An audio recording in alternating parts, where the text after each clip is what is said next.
Well, Mac, I want to thank you here for participating in this interview series.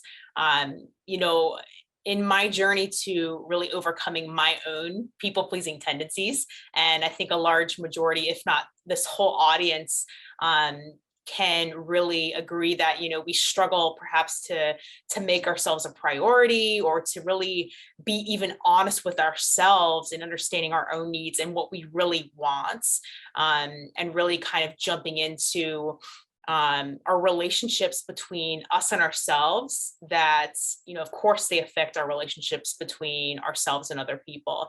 And Yeah. I ran into Dr. Brad Blanton's work along my journey to finding my authentic self, because of course you have to get in touch with your authentic self in order to create more self-love and compassion and empathy, and those things that really enable us to find and create intimacy with other people. So Mac, thank you for joining us on Yeah. the Thanks for interview having me. series.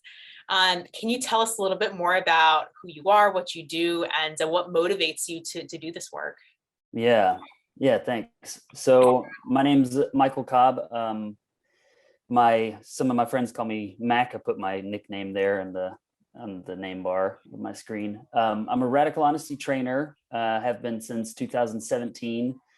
So I do coaching and workshops in radical honesty, which, like you mentioned before, is kind of it's a personal development model that was developed by Dr. Brad Blanton. He wrote a book in 1995, I believe it was released, became an international bestseller, translated into lots of different languages.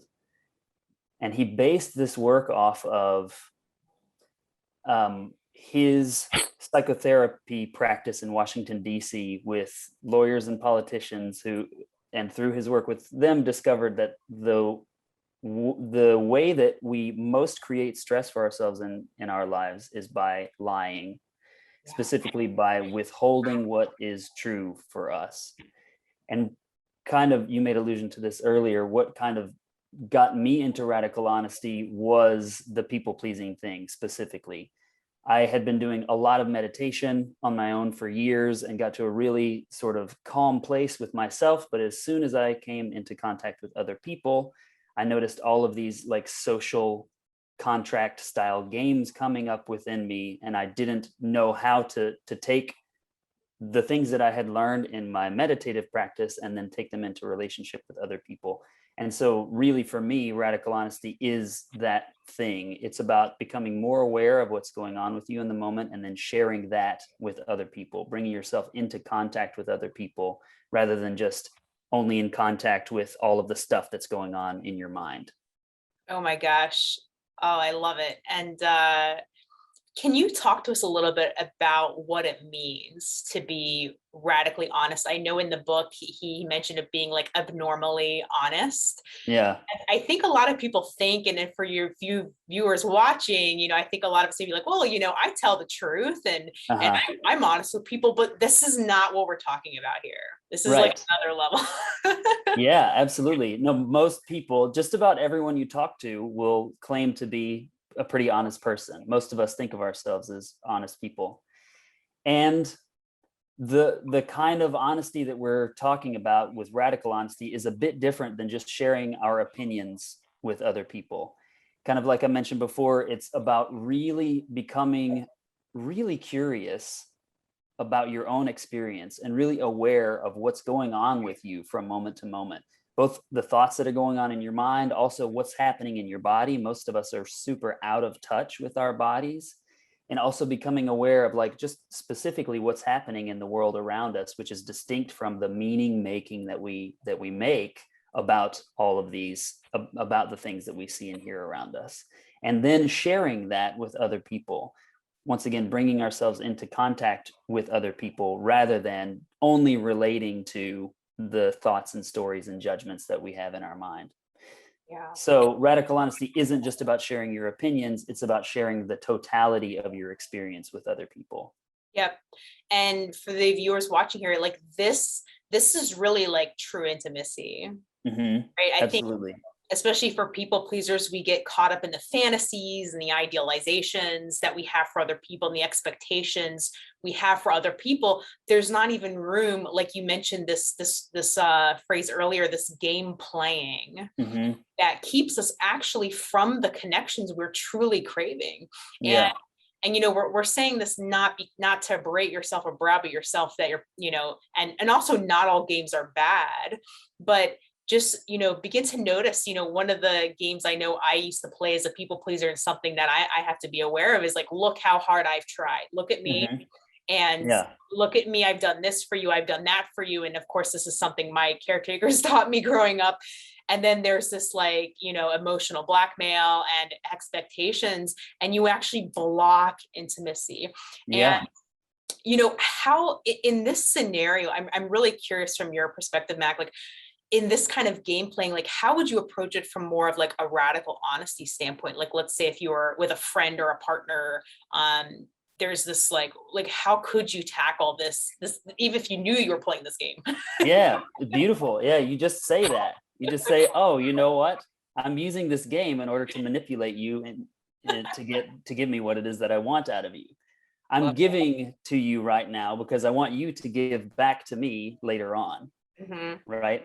And you have to know that that's the game that you're playing in order to be able to then share your like secretive manipulations and all of your little strategies about how you want to like control people and manipulate them into giving you what you want. So yeah, once again, radical honesty is kind of an awareness practice, like really getting curious about how you do you, especially in relationship to other people, and then just sharing all of that stuff unfiltered. Oh, amazing. Yeah. And I'm sure a lot of viewers, this is like coming up like, oh my God, red flags, like alarm bells going off. Like if I do that, then people are going to walk away, or people are going to get angry and losing that connection. And what I have found personally is actually quite the opposite happens. Maybe the relationship changes, and it probably will, I'm not going to lie, when you start to really share these things and even problems that you're having in the relationship. But I always find, again, like you said earlier, it releases all of that burden we put on ourselves to carry this connection. Absolutely. So the brain has this really protective kind of paranoid way of trying to protect us from unwanted experience, from being, ostracized from a group or being left by the people that we care about. For me specifically, the first time that I went to a radical honesty meetup, it was terrifying, the idea of me sharing like what was really going on with me in terms of my judgments of other people and stuff. Like I thought, holy shit, if I start saying all of this stuff out loud, man, nobody's going to like me. If I'm radically honest with everybody in my life, I'm going to lose all my family, all my friends. I'm going to end up like homeless on the street, So our minds like really quickly go to these super extreme, like nightmarish visions of what will happen if we tell the truth. And just like you were saying, it doesn't play out that way most of the time. Yeah. Now we do say that, once you start opening up and showing who you really are, you might lose some acquaintances, but you will certainly gain some true friends. And for me, that's a great trade-off. You can only be connected, you can only have true intimacy and be really connected with people if you really show up for who you are. You have to like remove the mask if you want people to actually love the person who is behind that mask. Otherwise, they can only relate to the mask itself. And you have to like spend a whole lot of energy and time like upkeeping that mask, that persona that you're playing. And in the end, you don't really get the nurturance that you're seeking, which is like true connection with another person, if you're not being authentic. So it's scary to pull off the mask, and it has a big reward, and it becomes really exciting over time. It's like, ooh, now taking a risk becomes something exciting, right? Rather than something that's scary. Like, oh, I notice I'm feeling nervous now. Okay, great. That means like something fun is about to happen, Exactly. I love that reframe. I was talking to a friend of mine the other day, and I was like, when I feel fear now, I actually get excited about it because I know I have yet to go through this thing. And so that's the reason I don't have what's on the other side of this. Yeah. And Great. most likely if we're feeling fear about it, then there's somewhere, it's just a sign, a signal from our bodies, right? Mm-hmm. That it's now time to grow, and we can choose Yeah. to like grab onto that, or we can continue. I mean, we can always continue with the same cycle, the hamster wheel of like, who Of do I need to course. be for that person? Who do I need to, who's the professional me? Who's the friend? Who's the Right. friend me? Who's the girlfriend me? Who's the boyfriend me? Right. And these different masks, like you said, what if Yeah. it is exhausting, you know? Yeah, it is. And the thing is, they'll always be there if you want to put them back on. You know what you're going to get, and you know what it costs to wear that mask. And it's always going to be there if you choose to do it, if you choose to put it back on. And it's such a relief and so exciting, and so like it opens the possibility to a new kind of life that you don't have when you're protecting yourself with these masks all of the time. And so for me, it's just this opportunity to like explore what your life can be like when you take those masks off. Yeah. And that kind of leads me into what else I wanted to talk about here is like, let's bring to the surface here, like what are the consequences of really not being your authentic self? I know for a lot of clients, who come in, as a hypnotist, it's like, I'm exhausted. Yeah. I can't get my needs met. I'm yelling and screaming and raising my voice. Uh-huh. I feel seen and heard. What else do you have to add, Matt? Yeah. You might also shoot up a fucking school or Yeah, or yeah.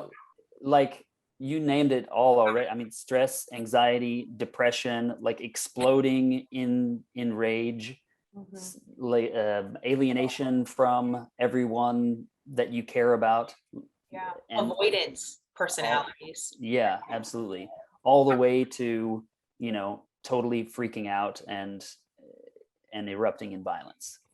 Yeah. So I think those are pretty good reasons to stop doing that. Yeah. To stop Yeah. hiding so much.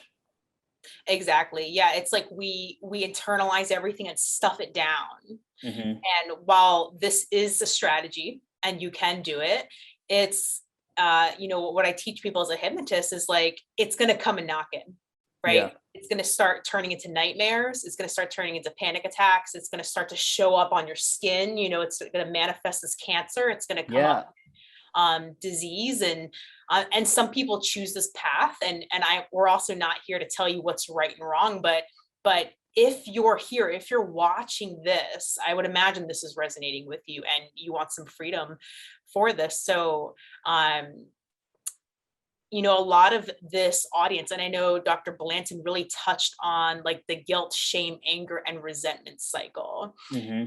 And Matt, can you tell us how would you, let's imagine like these viewers here are like, hey, I'm in a relationship, or I'm in multiple relationships. I don't feel good about who I am. I rely on someone else for my self-esteem and my self-worth. Like, what message do you have for this group? Like, what's a way to start to change this? Can we change it? Yeah. So the most important thing is to bring yourself into contact when you find yourself stuck in these internal cycles of shame and guilt, is to bring yourself into contact with the other people with whom you are creating this cycle. And what I mean by bringing yourself into contact is by becoming more aware of what's going on with you, not only in your mind, which is creating all of these crazy stories, but also getting in touch with what's happening in your body at the level of sensations. And what I mean by getting into contact with people is slowing down, taking the time to pay attention to what's going on with you and sharing that simply, directly, unfiltered to the other person. Then allowing yourself to receive what's going on with them as well. And then something new will be evoked in your experience. And then you share that, and then they share, and then you share. And then you're creating a new cycle then. So rather than this cycle, this internal cycle, which is just like berating yourself for being a horrible person or unworthy or whatever, you're bringing yourself out of that internal cycle and into a new form of relating with another person, which has a very different qualitative component to it. You know, I remember when I was first learning this, and this whole concept of sharing from like our heart and our feelings and our body was so foreign to me. And I'm sure some of these viewers watching, they're like, what even is this? Like, why would I do this? Matt, can you talk about like what's important about sharing from this place versus continuing to say, I think this and I think that? It's like, Yeah. you know what I mean? Like what's more profound about this type of communication? Yeah. So Brad calls this the jail of the mind, right? The mind is a trap. Like all of the fears in the world, all of the problems in the world, all of the scary stories that we tell of ourselves, they're all exists up here in the mind. And most of them have very little to do with the reality of lived experience in the moment.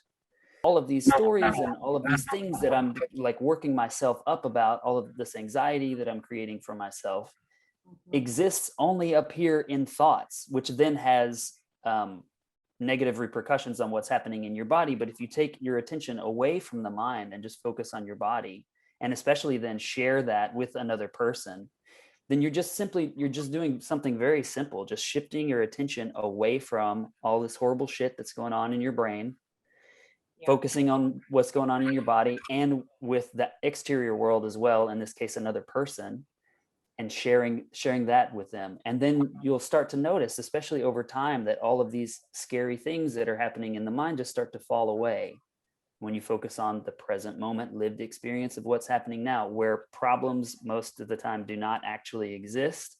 All of these fears about these horrible scenarios in the future don't exist. All of these like horror stories about what other people are trying to, how other people are trying to hurt you, or how they're judging you negatively, and all of that kind of stuff, all of that just exists up here in the mind. Yeah. Oh my gosh.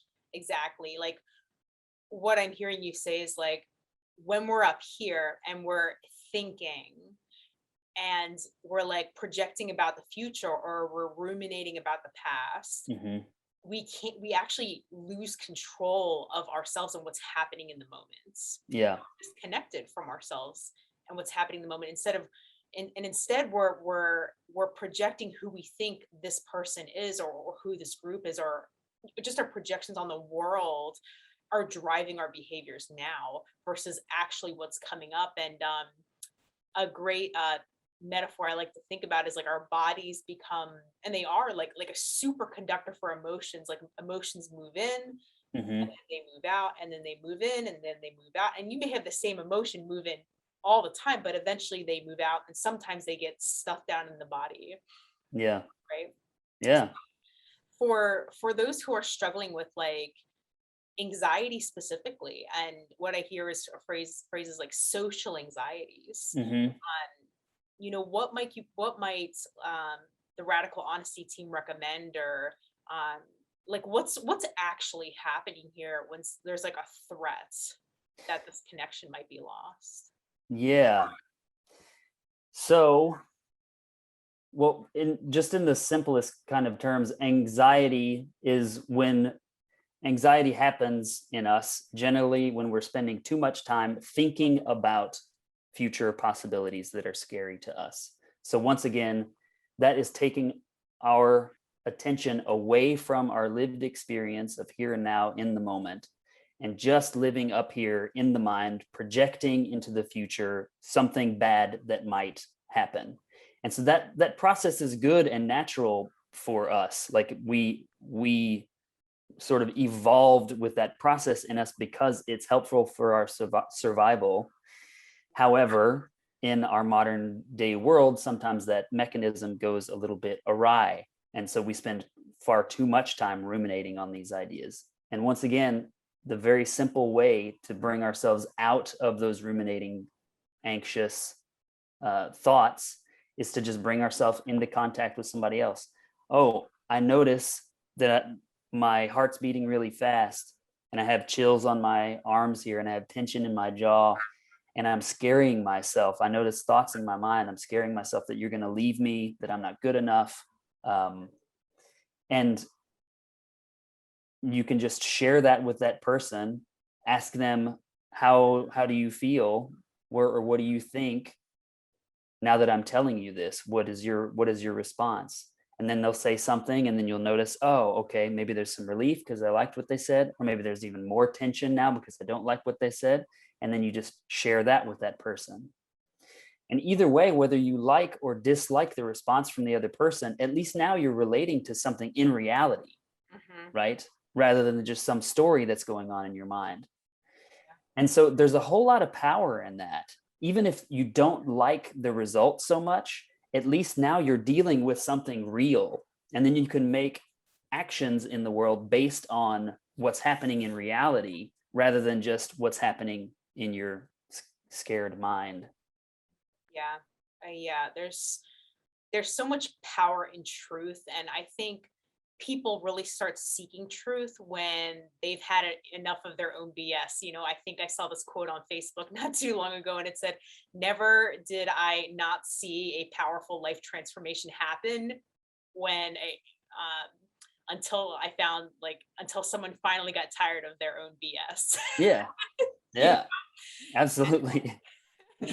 and I can definitely agree with this. And while it can be scary to step into this place of tapping into your authentic self, notice that there is a desire there, right? And in order for there to be a fear there also has to be somewhere like a wanting for it, right?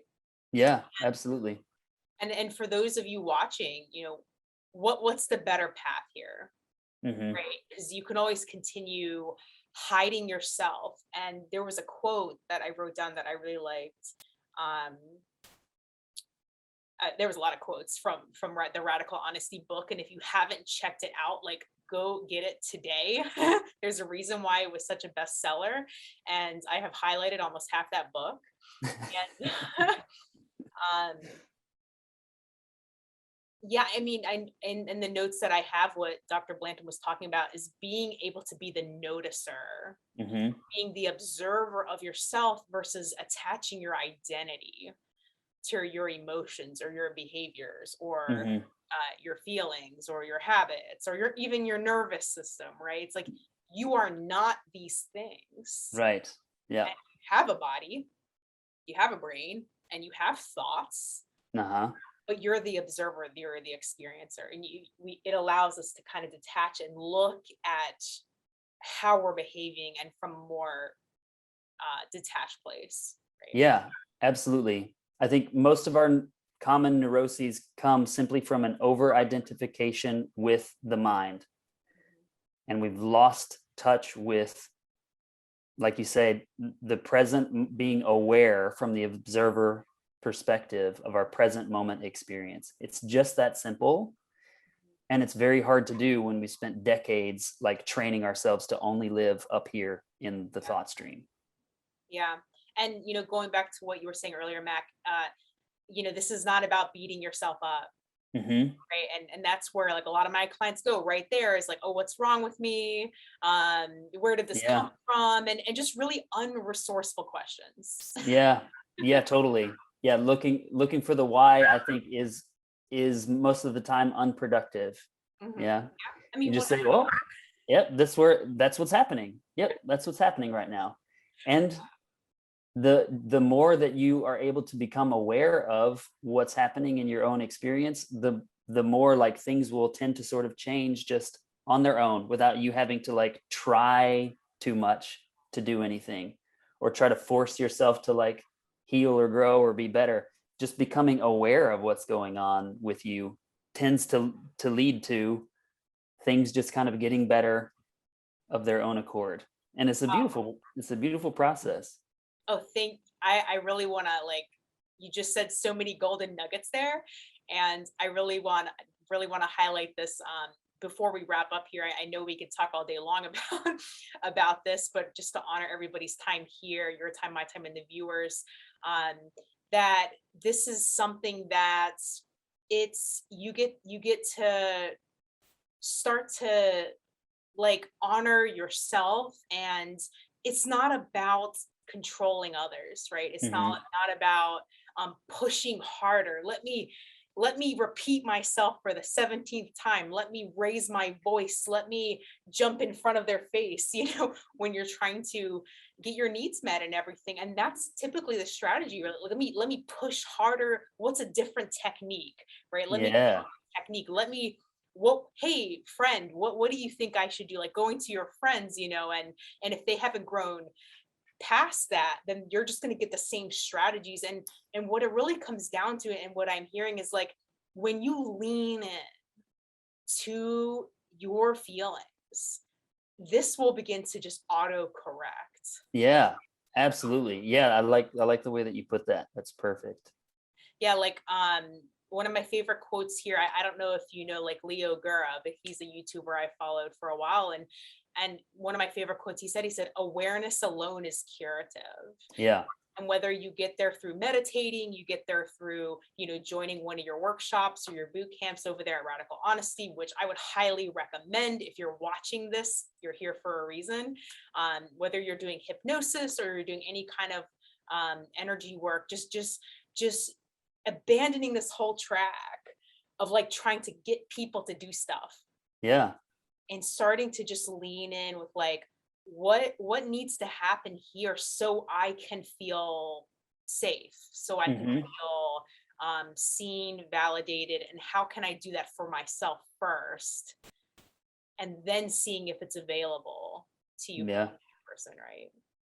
Yeah. No, that's great. I think, like you've already said, awareness is the key to everything. And I think that one of the things that I love so much about Brad's approach is that you're taking the awareness of your present moment experience and then sharing that with another person. And I think this is really like the new, like 21st century kind of meditative practice. It's an interpersonal meditation.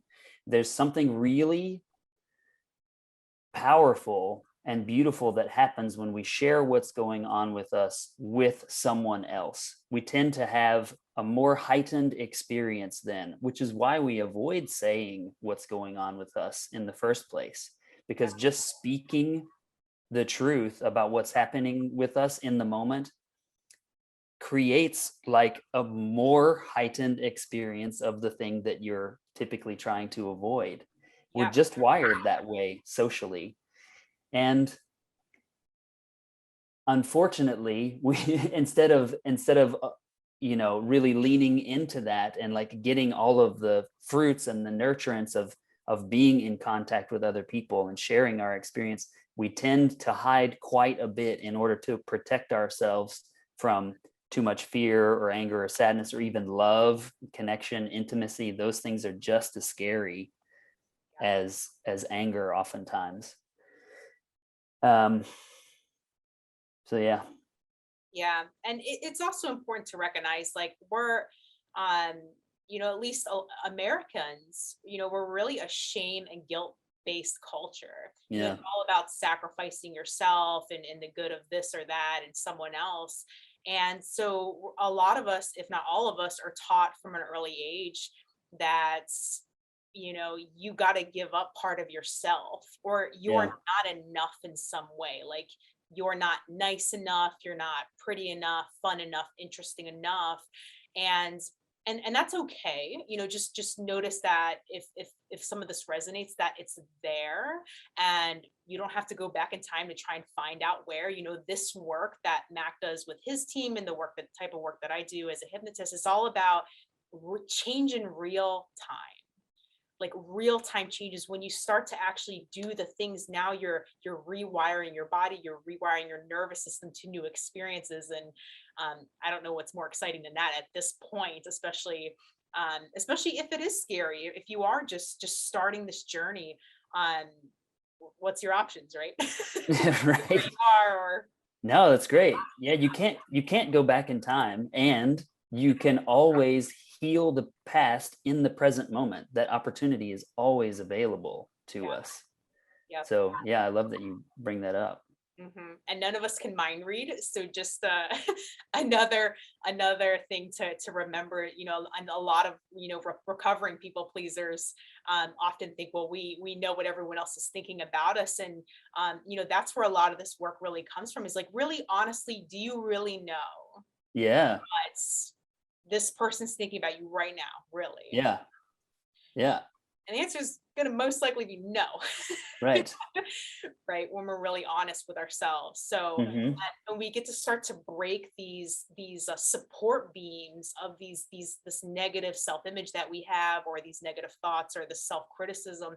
When we start to tinker with the support beams of this negative or poor self-esteem, this reality, then we get to rebuild new support beams. And that's where the work, Mac, that you do with the Radical Honesty team, which I'm so excited to learn more about and do more collaborations in the future. But I know right now you have a gift for this audience called The Truth Tellers, and this is Yeah. a digital audiobook. Can you tell us more about that? Yeah, it's a collection of stories from people who have worked with Brad or who have been in radical honesty workshops, who then come back later, sometimes years later, and tell about their experience of being radically honest in their lives. And so the stories they're funny, they're heartbreaking, they're inspiring, most of all. So yeah, there's a link for a digital download of that book. It's called The Truth Tellers by Brad Blanton. Beautiful.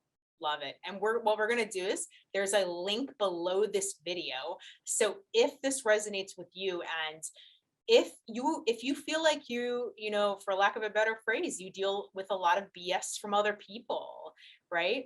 If you feel like you're struggling with other people being authentic with you, oftentimes it's because we haven't reached that place where we can be that, and be that in front of and with someone else. It's Yeah, not a amen. one-way street. Yeah, Right? absolutely. And so the quicker, the sooner, the more of yourself you can be, the more you're gonna invite others Hmm. to also do the same. And this is really the core. We're really hitting, people pleasing at the root core here, is really tapping in, and what you need, so you can feel safe to do this as well, because it can be scary, it can be threatening, but it doesn't have to be. Hmm. you know Yeah. so click the link below this video to go get that digital download. This won't be up for long. You'll only have access to the recording for about 48 hours. So go get the link to this amazing download. I'm excited to check it out myself. Also, I have of course, my own testimonial on Mac. You've obviously been on this journey for a while. So, and can you also tell us what website they can go to go find out more about workshops, or Dr. Blanton, or even yourself?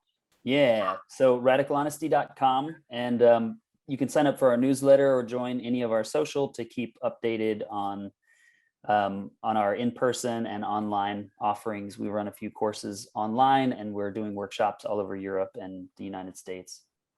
Yep. This is it. This is it, guys. This is it. Like, this is the work. If you're looking to be, I can't be more passionate about this. This is really just my passion coming out here.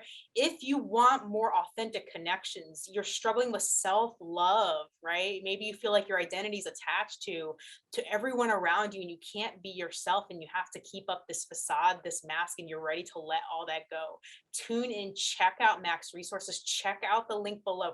Go get the stuff. Do not wait, because now is the only time. So, it's always and ever the only ever time is now. exactly. So anything Good. else is paralysis analysis, Right. or is it analysis paralysis? I don't know. But Mac, thank you so much for Yeah, joining thanks, us Lydia. in this series. I think this is going to be so powerful for the audience, and thank you again, and we'll definitely be doing more of this in the future. All right, great. I had a good time. Thanks a lot. Thank you.